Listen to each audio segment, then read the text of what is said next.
Que a graça e a paz do Senhor Jesus esteja com todos. Semana passada, irmãos, estudamos a lição 7, Vivendo como Multiplicador. Hoje estudaremos a lição 4, que é as características do discipulador. Semana passada foi a lição 7. Por que estamos voltando? Essa semana, em contato com a irmã Noemi, que é a diretora da EBD, ela nos disse que algumas classes, porque existem várias classes da escola dominical, a classe de jovens, a classe de crianças, a classe de mulheres, de homens. Então parece que havia outras classes que não estavam em sincronia com a classe de homens. Então, devido a esse motivo, nós vimos a necessidade de retornarmos até a lição 4, para que todas as classes estejam aprendendo o mesmo assunto, todas estejam em sincronia. E que o Senhor esteja nos conduzindo através do Teu Santo Espírito durante toda essa ministração. Fique com Deus, e então daremos início à nossa aula de hoje, aula 4, as características do discipulador. Então, daremos início à aula 4, características do discipulador. Só lembrando os irmãos que esse material é fornecido pelas Juntas de Missões Nacionais, que é a apostila Viver como Discípulo. Como esse material ele vai estar publicado em vários canais de redes sociais, como YouTube, Instagram e Facebook, no canal do YouTube eu vou disponibilizar um link para os irmãos baixarem essa apostila. Aqueles que não possuírem e assim o desejarem poderão estar baixando esse material. Então, característica do discipulador.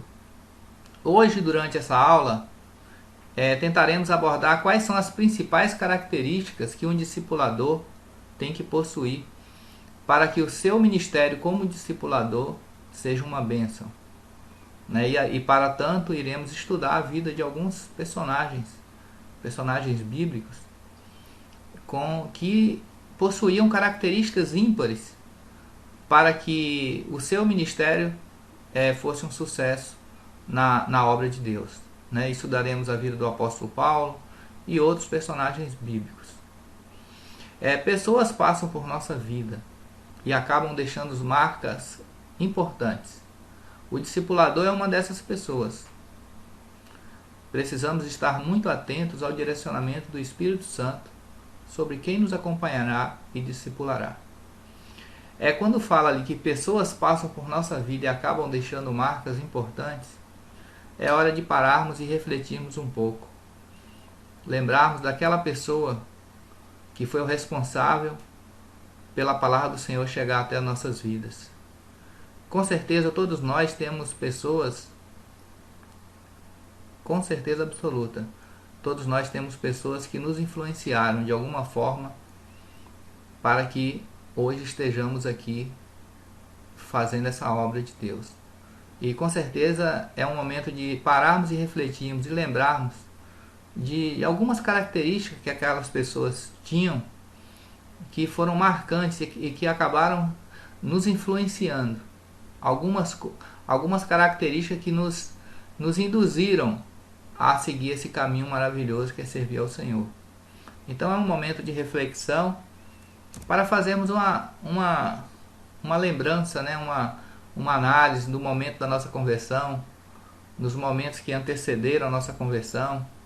Quais foram as características daquela pessoa que talvez durante algum tempo nos ajudaram na nossa caminhada, sempre nos apoiando, nos incentivando, nos dando aquela palavra de conforto nos momentos de fraqueza, nos momentos difíceis que toda pessoa, todo cristão passa.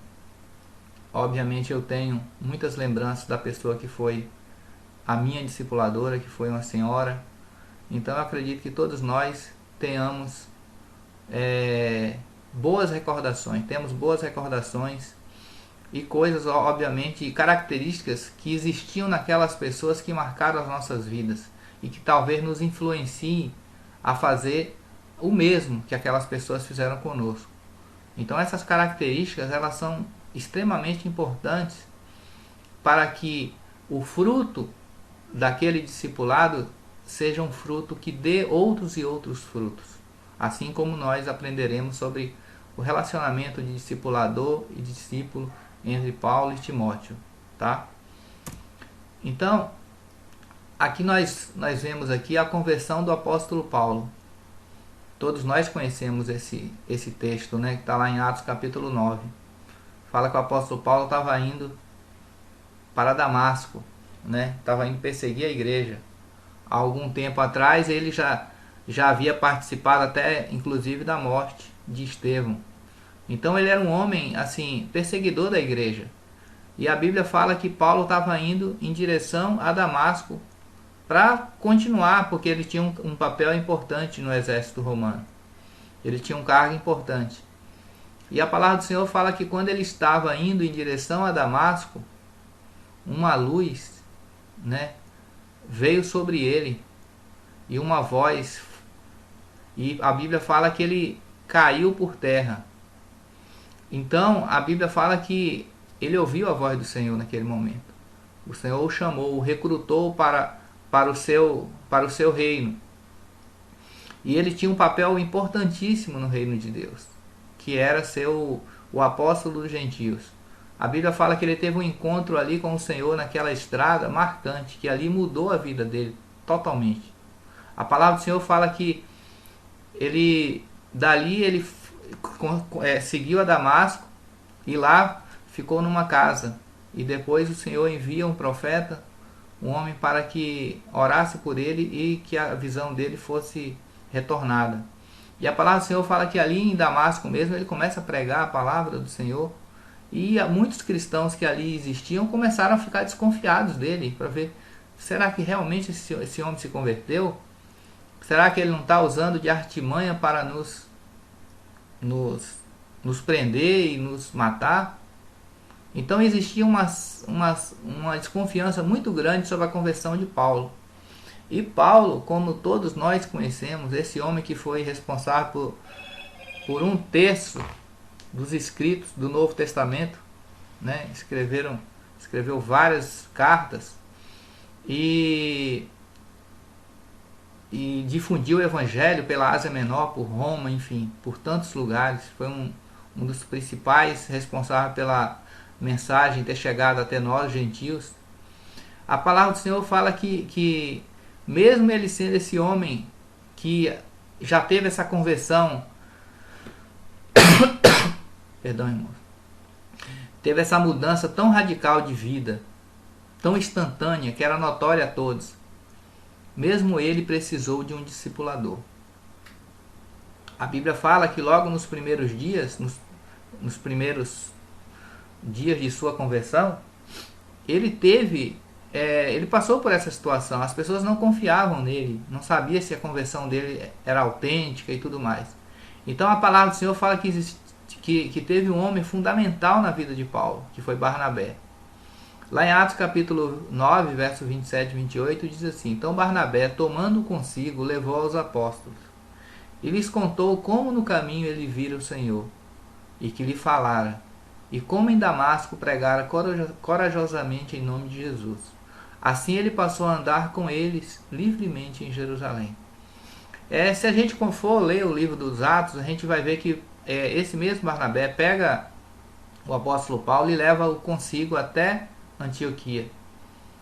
Nós sabemos que Antioquia foi assim a primeira igreja não judia, que a palavra foi levada através do apóstolo Pedro.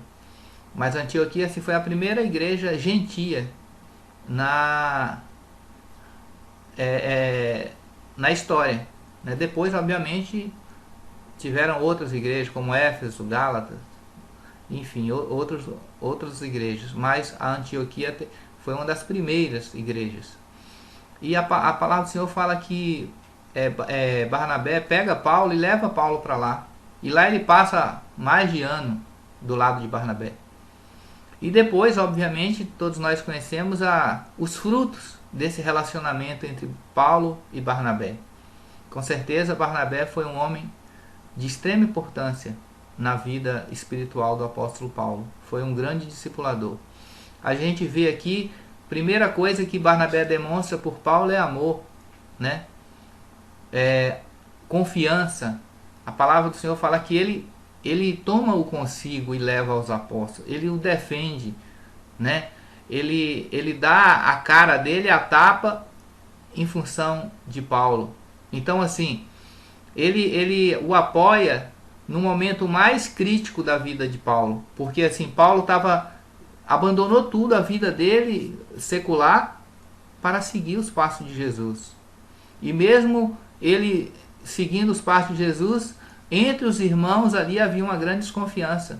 E Barnabé creu nele, creu na conversão dele e o apoiou assim de forma maravilhosa, né?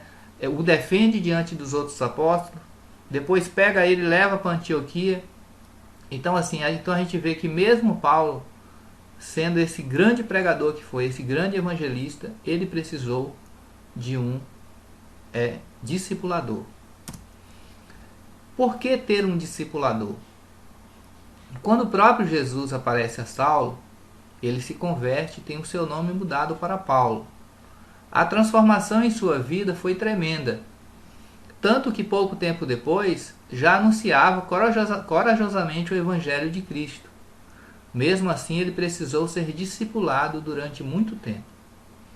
Barnabé teve um papel fundamental na formação discipular de Paulo, ainda que seu crescimento e amadurecimento espiritual fossem evidentes.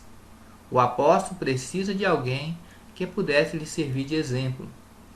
Em alguns momentos, como vimos nos textos de Atos, Barnabé precisou intervir em defesa de Paulo perante os outros, incluindo os próprios apóstolos. A influência que Barnabé teve na vida de Paulo é notória e foi fundamental para o desenvolvimento do seu fantástico ministério. Todos nós precisamos de alguém como referência de discípulo de Cristo em nossa vida. Como já foi comentado, não importa quantos anos de vida cristã você tenha, para que você seja um discípulo multiplicador e tenha uma vida frutífera, plena de crescimento e amadurecimento, é essencial que possua um discipulador. A partir do momento em que você se torna um discípulo responsável, surgem oportunidades de ser discipulador de outras pessoas, e isto se torna um privilégio. A caminhada e o compartilhar de vida na vida é fundamental para a formação do discípulo multiplicador. Então, como foi falado aqui, todos nós precisamos de um discipulador. Haja vista aqui o exemplo do apóstolo Paulo. Mesmo como foi, todos nós sabemos, um grande homem na obra de Deus, o evangelista dos gentios, o apóstolo dos gentios, o homem que fez a palavra do Senhor se propagar no antigo Império Romano, entre a Ásia Menor, entre a Grécia, aquela região. Então, assim, mesmo esse homem, ele precisou de um discipulador. E o discipulador é o quê? É aquela pessoa que está te acompanhando, como se fosse o seu pai. Aquela pessoa que vai cuidar de você, aquela pessoa que vai ser o seu ombro amigo, aquela pessoa que vai te dar todo o apoio espiritual necessário, que vai orar por você, que você vai sentir que ele realmente te ama, que ele cuida de você, assim como um relacionamento entre pai e filho. Um dos grandes exemplos que eu gosto muito é o exemplo entre Elias e Eliseu. Eu fico parando para analisar o seguinte: quantas características Eliseu não viu em Elias como seu discipulador? Esse homem que foi perseguido de forma voraz pelo rei Acabe, né? Elias, durante o ministério de Elias, ele foi perseguido. Nós conhecemos as histórias de Elias. E vemos que Eliseu não abandona Elias em momento algum. A palavra do Senhor fala lá em 2 Reis, no capítulo 2, fala que o Senhor havia revelado, né, que iria encerrar o ministério de Elias, queria recolher Elias. E a Bíblia fala que Elias partiu para Gilgal com Eliseu. Aí Elias chega para Eliseu e fala: Eliseu, você fica aqui, que o Senhor me enviou a tal lugar, que seria Betel, né? Porém Eliseu disse: vive o Senhor e vive a tua alma, e eu não te deixarei. E assim foram para Betel. E de repente, chegando em Betel, Elias fala: ó, o Senhor falou que eu tenho que ir para o Jordão. Aí Eliseu fala a mesma coisa. Então assim, a gente vê que em momento algum Eliseu, ele abandona o seu discipulador. E quando Elias está prestes a ser tomado, né, pelo carro de fogo, né, a carruagem de fogo, que aí Elias pergunta para Eliseu o que ele queria. Ele falou que queria porção dobrada do Espírito. Então assim, o que leva, será, um homem igual a Eliseu a seguir os passos de Elias? Será que ele viu grandes características que marcaram a vida dele, que o fizeram abandonar tudo para seguir os passos daquele homem? Então assim, a gente vê que ele queria o quê? Ele queria ser igual a Elias, né? Ele queria a porção dobrada daquele Espírito, porque ele via as características de Deus na vida de Elias. Ele via as características marcadas na vida daquele homem. Então assim, ele seguia os passos de Elias, né? Então Eliseu, ele durante a vida dele, ele procurou o quê? A todo tempo estar do lado do seu discipulador. Porque o discipulador possuía as características que o cativavam e o induzia, o influenciava a fazer com que ele o seguisse. Então, se a gente for estudar a história desses dois homens, é muito maravilhosa nas Escrituras. Tem outra história também que, obviamente, Eliseu, né? Eliseu sendo um grande discípulo e tendo como um grande discipulador que foi Elias, a gente vê uma situação, uma cena que fala que Eliseu estava em um lugar, né? E Eliseu sempre, quando os reis de Israel iam até ele, revelava para os reis de Israel as estratégias do exército sírio. O exército sírio, sabendo disso, falou: não, vamos atrás de Eliseu, vamos matar esse homem. E a palavra do Senhor fala que eles descobriram onde Eliseu estava e cercaram a cidade onde Eliseu estava. E meio que não tinha como ele fugir. Aí a palavra do Senhor fala que está Eliseu e Geazi, né, que era o discípulo de Eliseu, né, o servo de Eliseu. E Geazi preocupado, né? Preocupado porque o exército tinha cercado a cidade, não tinha como eles fugirem. E de repente ele olha para Eliseu tranquilo, né? Então a Bíblia fala lá em 2 Reis capítulo 6, fala assim: então enviou para lá cavalos e carros e um grande exército, os quais chegaram de noite, cercaram a cidade. E o servo do homem de Deus se levantou muito cedo e saiu. E eis que um exército tinha cercado a cidade com cavalos e carros. Então o servo lhe disse: ai meu senhor, que faremos? E ele disse: não temas, porque mais são os que estão conosco dos que estão com eles. Então assim, aí deu um nó na cabeça de Geazi. Como? Mais que são os que estão conosco? Como? Só está eu e o Senhor aqui. Aí a Bíblia fala que e orou Eliseu e disse: peço-te que lhe abra os olhos. Então essa é uma das características que nós veremos à frente, é que o seu discipulador tem que estar sempre em oração pelo seu discípulo. Nós vemos aqui que Eliseu faz uma oração intercedendo ao Senhor para que o Senhor permita que o seu discípulo abra os olhos e enxergue o que ele estava enxergando. Então na nossa caminhada, muitas vezes, como discipuladores, com certeza, uma das principais ferramentas terá que ser a oração. Nós deveremos estar, primeiramente, sempre em oração pelas pessoas com quais nós estamos nos relacionando no que diz respeito ao relacionamento discipulador. Então assim, nós devemos estar colocando sempre a vida dele diante do Senhor, para que o Senhor abra a mente do entendimento, para que o Senhor tire todas as amarras que de repente está travando a vida daquela pessoa, está fazendo com que o relacionamento dele com o Senhor não cresça. Enfim, nós devemos estar sempre apresentando a vida dele diante do Senhor. E nós vemos aqui um dos grandes exemplos aqui, é quando Eliseu se sente tocado, né? Porque Eliseu estava vendo as hostes celestiais o protegendo, porém o seu discípulo ali, que no caso era Geazi, não estava desfrutando daquela mesma visão espiritual dele. E fala que o Senhor abriu os olhos de Geazi e ele viu. E eis que o monte estava cheio de cavalos e carros de fogo em redor de Eliseu. Glória a Deus. Porque quem pode ser o meu discipulador? Quem pode ser o meu discipulador? Um grande exemplo de discipulado que temos na Bíblia é o de Paulo a Timóteo. Para sermos bons discipuladores, é importante que nesse processo de discipulado consideremos as características de Paulo, ao mesmo tempo na busca de quem possa ser o nosso discipulador. Precisamos levar em conta essas características. Então, assim, a aula que estamos vendo é as características do discipulador.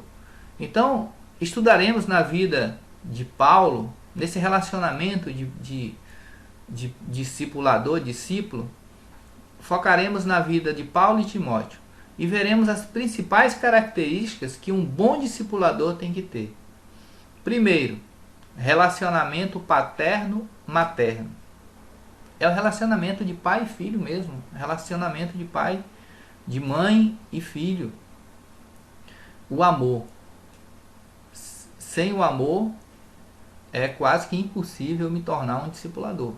Né? Como que eu vou discipular alguém se eu não o amo? Então é o amor que há no coração do discipulador que faz com que ele queira salvar outros e outras vidas. Né?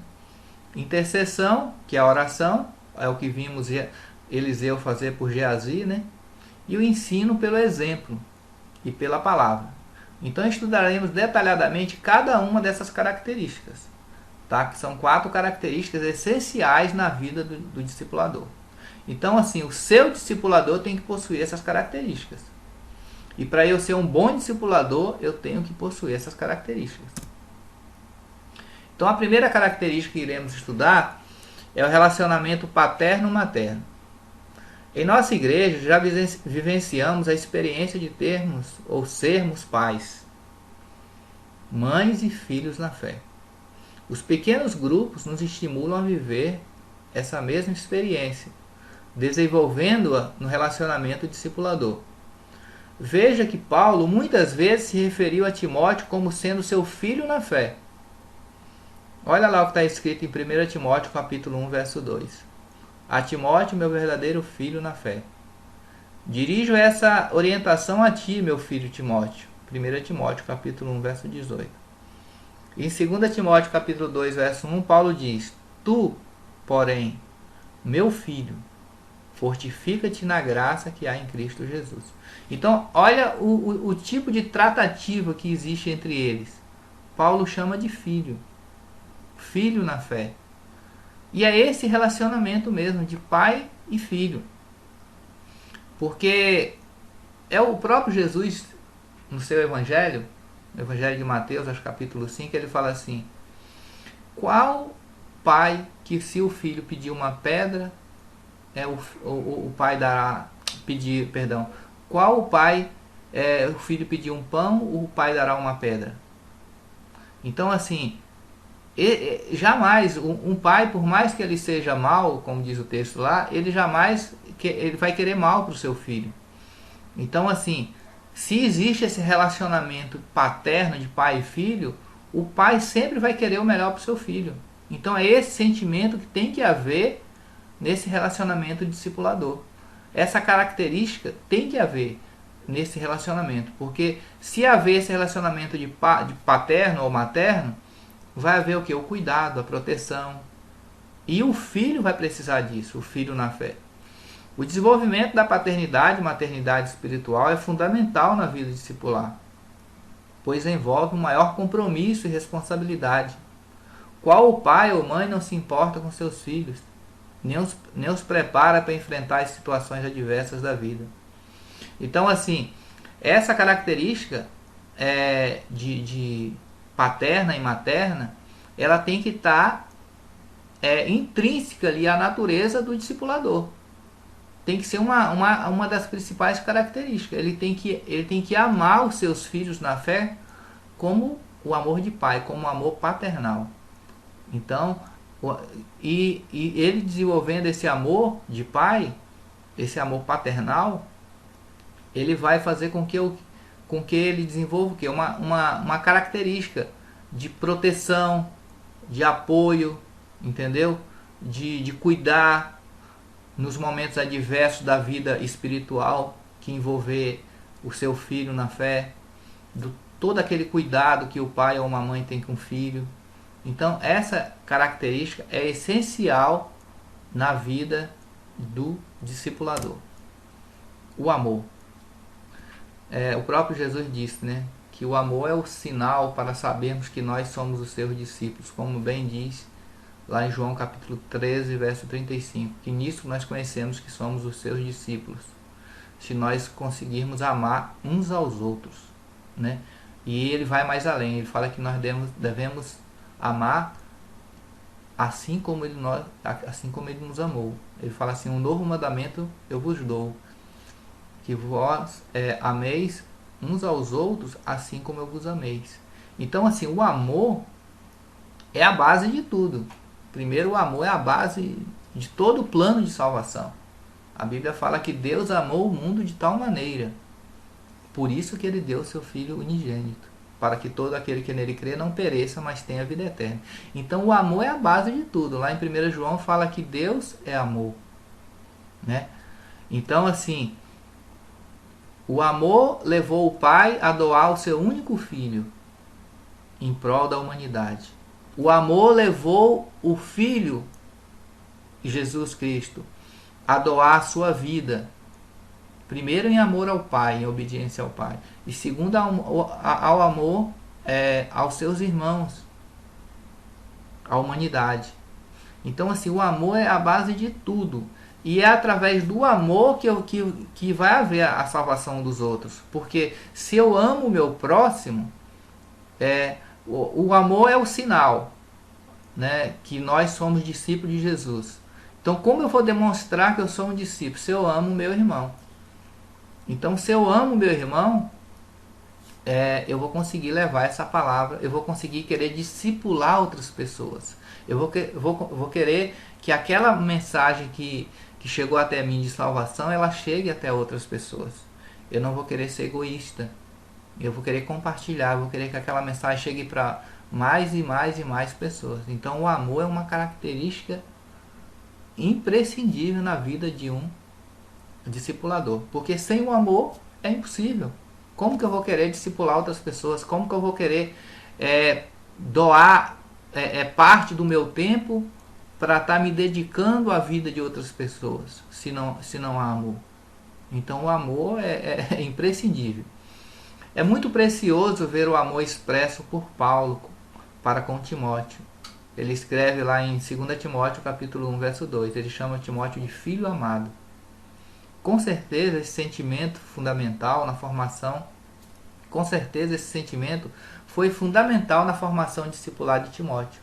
Então, assim, Timóteo foi gerado com base no amor. E esse relacionamento foi não só no início. Paulo, enquanto ele esteve vivo, aquele sentimento de amor pelo seu filho na fé sempre era demonstrado, né? Nunca omitido, e sempre através de apoiando, o acolhendo, né? O protegendo, o aconselhando, puxando a orelha no momento que havia necessidade, assim como um pai faz com o filho. Então esse relacionamento de amor de pai e filho a gente vê descrito nas escrituras, nas cartas que Paulo escreve a Timóteo. Não é por acaso que o próprio Deus se refere diversas vezes a Jesus como meu filho amado. Mateus capítulo 3, verso 17. Com certeza sentiu-se muito mais seguro no desenvolvimento do seu ministério, sabendo e ouvindo do próprio Deus que ele era amado. Então, assim, essa questão do amor é imprescindível. O amor é uma das principais características que nós, como discipuladores, temos que possuir. E o nosso discipulador também tem que possuir essa característica. E a próxima é intercessão. Intercessão é oração, né? Como que eu vou querer ser um discipulador se eu não sou uma pessoa de oração? Como eu vou querer ser um discipulador se eu não oro pela vida dos meus discipulados? É quase que impossível. Nós estamos falando aqui de coisas espirituais. Primeiro eu tenho que mostrar o meu relacionamento com Deus. Como que eu vou agradar a Deus? Como que eu vou ter um relacionamento com Deus se eu não oro a Deus? A palavra do Senhor fala lá que quando, no livro de Jó, a palavra do Senhor fala que enquanto ele orava pelos seus amigos, Deus restaurava tudo na vida dele. Então assim, a gente vê que tudo aquilo que Jó passou, Deus começou a restaurar no momento que ele estava orando pelos outros. Então assim, o orar pelos outros, o orar por outras vidas tem que ser uma das principais características do discipulador. Principalmente orar pela vida dos seus discipulados. É o que aconteceu ali no caso de Geazi e outros exemplos que nós vamos ver aqui durante essa lição. Então Paulo orava constantemente por Timóteo. Isso com certeza sustentava o ministério de seu discípulo Timóteo. A oração é uma disciplina espiritual essencial na vida do discipulador. Ela revela o compromisso que ele tem, em primeiro lugar, em seu relacionamento com Deus e Jesus Cristo. E em segundo lugar, com seus discípulos. Um discipulador que não ora por seus discípulos mostra indiferença em relação à vida deles. Olha o que diz lá em 2 Timóteo capítulo 1, verso 3. Dou graças a Deus, a quem desde os meus antepassados sirvo com consciência pura, porque sem cessar me lembro de ti nas minhas orações, noite e dia.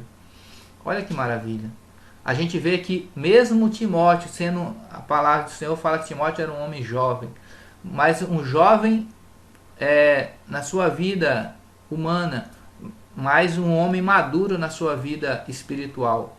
Mesmo ele sendo um homem maduro na sua vida espiritual, o seu discipulador nunca cessava de orar pela vida dele. Paulo fala aqui que ele orava sem cessar e lembrava sempre de Timóteo nas orações dele, noite e dia. Então aí, essa deve ser uma prática na vida do discipulador.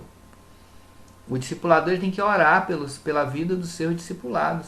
E a oração é a principal ferramenta que nós temos para lutar contra as hostes celestiais, contra o apóstolo Paulo escreve aos Efésios, ele fala assim que a nossa briga não é contra carne nem contra sangue, é contra seres espirituais. A nossa Bíblia é contra potestades do ar.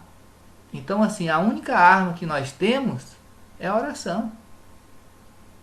Porque nós devemos orar ao nosso Pai para que o nosso Pai nos dê ferramentas, nos dê meios de nós conseguirmos seguir na nossa caminhada. E a nossa principal ferramenta para que nós possamos estar abençoando a vida de outras pessoas é através da oração. Então a intercessão, a Bíblia fala que Elias orou e Deus cerrou os céus durante 3 anos. A terra de Samaria ficou 3 anos sem chover. A Bíblia fala que Elias ora a Deus e Deus faz descer fogo do céu. Então assim, a oração é a chave de tudo. Então assim, a oração na vida do intercessor, na vida de um discipulador, tem que ser uma prática constante. Outra característica, ensino pelo exemplo e pela palavra. A transmissão do ensino é fundamental no processo do discipulado. Então assim, eu fico imaginando aqui, aquele homem ali, aquele relacionamento entre Eliseu e Elias. Quanto aprendizado não foi passado ali pelo exemplo, durante aqueles anos que aqueles 2 homens passaram juntos. Durante o relacionamento entre Jesus e seus discípulos. Quanto aprendizado não foi passado ali pelo exemplo. Obviamente também pelo ensino da palavra. Eles não só praticavam, mas eles também ensinavam. Então, essas duas coisas é importantíssimo. Não adianta também eu ensinar pela palavra e não dar o exemplo. O exemplo ele é mais forte que o próprio ensino da palavra. mas um não pode desmerecer o outro. Não é porque eu dou exemplo que eu não vou ensinar. Eu tenho que ensinar. Porque essa tem que ser uma das características do discipulador. A transmissão do ensino é fundamental no processo de discipulado. O discipulador precisa ser alguém que viva na prática o que ensina ao seu discípulo. Então isso é importantíssimo. Ele tem que viver na prática aquilo que ele está ensinando, porque senão, obviamente, ele não vai conseguir convencer, não vai conseguir influenciar o seu discipulador, os seus discipulados. A máscara vai cair uma hora. Então, assim, como que eu vou estar ensinando para uma pessoa uma coisa e vivendo outra? Então, o ensino pelo exemplo é fundamental. Sem a prática, todo o esforço é em vão. E não é possível moldar o caráter de Cristo na vida do discípulo. Então, assim, as pessoas têm que ver nos seus discipuladores as marcas de Cristo. Eles têm que ver Cristo na vida das pessoas. Ele tem que ver o amor, ele tem que ver os exemplos de Cristo, ele tem que ver a humildade, ele tem que ver a oração. Então, assim, ele tem que olhar para as pessoas e ver uma transformação. Porque só pelo exemplo ali ele vai ser cativado, ele vai querer ser igual, ele vai querer seguir os passos. Olha o que aconteceu com os discípulos, não foi dessa forma? Cristo vai e os convida a segui-los e eles seguem. E eles continuaram enquanto Cristo esteve aqui na terra, seguindo os passos de Cristo. Eles abandonaram as suas vidas.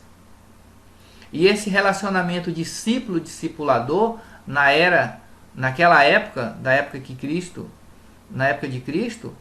era uma coisa complicada, porque hoje em dia esse relacionamento é totalmente diferente, porque na época você parava de fazer tudo que você fazia e ia seguir literalmente o seu discipulador.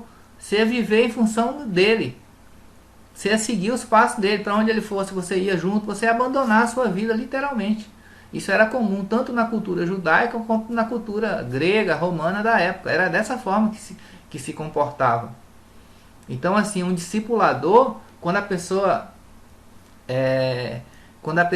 ele se tornava discípulo de alguém, ou ele escolhia alguém para ser o seu mestre, o seu discipulador, ele praticamente ia viver em função daquilo ali. Então, assim, se ele não conseguisse enxergar naquela pessoa, que era o seu discipulador, características que o influenciasse a continuar naquela caminhada, era impossível ele continuar seguindo aquele discipulador. Logo, logo a máscara ia cair, ele ia seguir a vida dele e abandonar tudo. Então Paulo desenvolveu um discipulado prático com Timóteo, pois mostrou com a sua própria maneira de agir como deveria ser a vida do seu discípulo. Olha o que ele escreve em 2 Timóteo capítulo 3, verso 10 e 11. Tu, porém, tens observado a minha doutrina, procedimento, intenção, fé, paciência, amor, perseverança, minhas perseguições e aflições. Olha que maravilha. Então, assim, Paulo ele escreve para Timóteo com toda a confiança do mundo, que ele tinha entregado tudo aquilo que ele deveria entregar. E Timóteo jamais o retrucaria, porque Timóteo via isso na vida de Paulo. Então Paulo fala com autoridade. Ele falou: tu, porém, tem observado a minha doutrina, o meu procedimento. Olha com que autoridade ele fala isso. Você conhece a minha fé, o meu amor, a minha perseverança. Então, assim, ele fala com propriedade. Por que ele fala com propriedade? Porque ele vivia o que ele ensinava. Não era meramente palavras. Era através de exemplos de vida. Então, isso tem que existir na vida de um discipulador. A prática do ensino. Não adianta ele pregar uma coisa e viver outra. Ele tem que viver o que ele ensina, para que ele seja, para que ele consiga influenciar de forma positiva os seus discipulados. Nosso maior exemplo, Jesus, né? Nós vemos ali na sua última reunião com os discípulos, Eu peguei essa gravura da internet que representa bem. Fala ali que no seu último momento com eles, no último encontro antes dele ser preso, naquela noite, ele pega e começa a lavar os pés dos seus discípulos. Coisa que era incomum naquela sociedade. O normal era que os discípulos lavassem os pés dos seus mestres. Mas ele fez o contrário, tentando nos dar um grande exemplo de humildade. Como deve ser um bom discipulador. Como devemos agir com humildade, né? Com amor, né? com discrição. Então, assim, a gente vê que Jesus foi o nosso maior discipulador. Ele tem todas as características que foram abordadas aqui durante essa aula. A gente lê lá em Lucas capítulo 19, verso 47, fala que todo dia ele estava no templo ensinando. Mas ele só não ensinava de palavras, ele ensinava pela prática. Ele praticava tudo aquilo que ele ensinava, né? A Bíblia fala que ele todos os dias ele estava no templo ensinando, passando conhecimento teórico, mas não só teórico, prático. Outra coisa bonita aqui, a gente vê em João capítulo 17, ele orando pelos seus discípulos, pela vida dos seus discipulados. Assim como Eliseu orava ali pela vida de Geazi, assim como Elias com certeza orava pela vida de Eliseu, assim como Paulo, como vimos, orava pela vida de Timóteo, que era o seu discipulado. Nós vemos também que Jesus orava pela vida dos seus discípulos. Em João capítulo 17 ele diz assim: eu estou orando por eles. Não oro pelo mundo, mas por aqueles que o Senhor me deu, pois eles são seus. Tudo que eu tenho é seu, e tudo que o Senhor tem é meu. Eu sou glorificado neles. Agora eu estou indo para onde o Senhor está. Eles ainda vão ficar no mundo, mas eu não estarei mais aqui. Pai Santo, guarda-os pelo poder de seu nome, o nome que o Senhor me deu, para que sejam um, assim como nós. Então, Pai Santo, guarda-os pelo poder do seu nome. Olha que maravilha. Aprendendo com o nosso maior discipulador, que é Jesus. Nós devemos orar pelos nossos discipulados. Essa tem que ser uma das principais características de nós como discipuladores. Devemos ensinar assim como Jesus ensinava no templo aos seus discípulos, né? Devemos também ter aquele relacionamento, ter o amor, que é outra das principais características, né? Devemos, se nós não demonstrarmos amor, jamais iremos sentir esse desejo no nosso coração de sermos discipuladores. E temos que aprender a termos esse relacionamento de pai e filho, de mãe e filho, para que aprendamos a ter cuidados dos nossos discipulados, a protegê-los, a ser aquele ombro amigo. Então, essas características, essas quatro características, têm que estar impressas na vida do discipulador. Então, meus irmãos, estamos chegando ao fim dessa aula, de mais essa aula 4, as características do discipulador. Então, espero que os irmãos tenham absorvido muita coisa boa durante essa aula e que essas coisas boas que os irmãos absorveram durante essa aula, que o Senhor venha estar guardando no coração de cada um, para que essa informação não seja tomada pelo inimigo e que sirva de crescimento espiritual na vida dos irmãos. E durante a semana, você poderá refletir com cuidado acerca dos conteúdos e verdades abordados nessa aula. Escreva com suas palavras uma confissão de fé a respeito de suas características como discipulador.